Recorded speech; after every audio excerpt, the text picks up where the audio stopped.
د نن شنبې ورځې لنډ او مهم خبرونه. د ریاست الوزرا اقتصادي معاونیت وایي چې د رئیس الوزرا اقتصادي مرستیال ملا عبدالغني برادر اخوند تیره ورځ جمعه د غویي 14مه د کابل سروبي له تبند سړک څخه لیدنه کړې. د اقتصادي معاونیت په وینا ټولګټو چارو وزارت په پام کې لري چې د دغې لارې پاتې چارې پیل او په ټاکلې موده کې یې پای ته ورسوي. د اطلاعات او کلتور وزارت د ځوانانو چارو مرستیال مولوي محمد یونس راشد بغلان ولایت کې د افغان ځوانانو د پیاوړتیا، ځان بساینې او ټولنیزو اړیکو پراختیایي پروژه پرانیستله. مالیزیا کې د اسلامي امارت سفارت وایي چې دغه سفارت سرپرست نقیب الله احمدي کوالالمپور کې د اندونیزیا له سفیر سره لیدلي دي. د یاد سفارت په وینا په دغه لیدنه کې د دواړو هیوادونو د همکاریو او اړیکو پر لا پیاوړتیا خبرې شوې دي. د کډوالو او بیرته راستنېدونکو چارو وزارت وایي چې د دې وزارت سرپرست خلیل الرحمن حقانی پکتیا ته د سفر په ترڅ کې د دغه ولایت مرکز رباط سیمه کې د یو روغتون د جوړولو چارو پرانیسته کړې ده.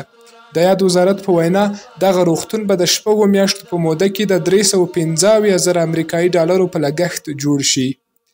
د مخابراتي خدمتونو د تنظیم اداره اترا وایي چې د هیواد په لرې پرتو سیمو کې د شاوخوا 450 مخابراتي سایټونو د فعالیدو لړۍ روانه ده چې په بشپړېدو سره به یې د هیوادوالو ستونزې حل شي. د صنعت او سوداګرۍ وزارت وایي چې هرات کې په لومړي ځل د کیمیاوي سرې تولیدي کارخونې فعالیت پیل کړی دی. په یاده کارخونه کې 540,000 ډالر پانګونه شوې چې د 8 ډوله سرې د تولید سربیره پکې 225 کارکوونکو ته د کار زمینه هم برابره شوې ده. د کډوالو او بیرته راستنېدونکو چارو وزارت وایي چې د پاکستان له بیلابیلو زندانونو څخه 15 هیوادوال آزاد شوي دي.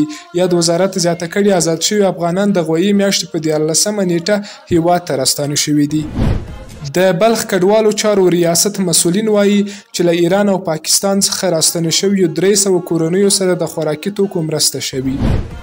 فراه ولایت کې د پیښو پر وړاندې د مبارزې وزارت له لوري سیلاب ځپلو سره نغدي مرسته شوي.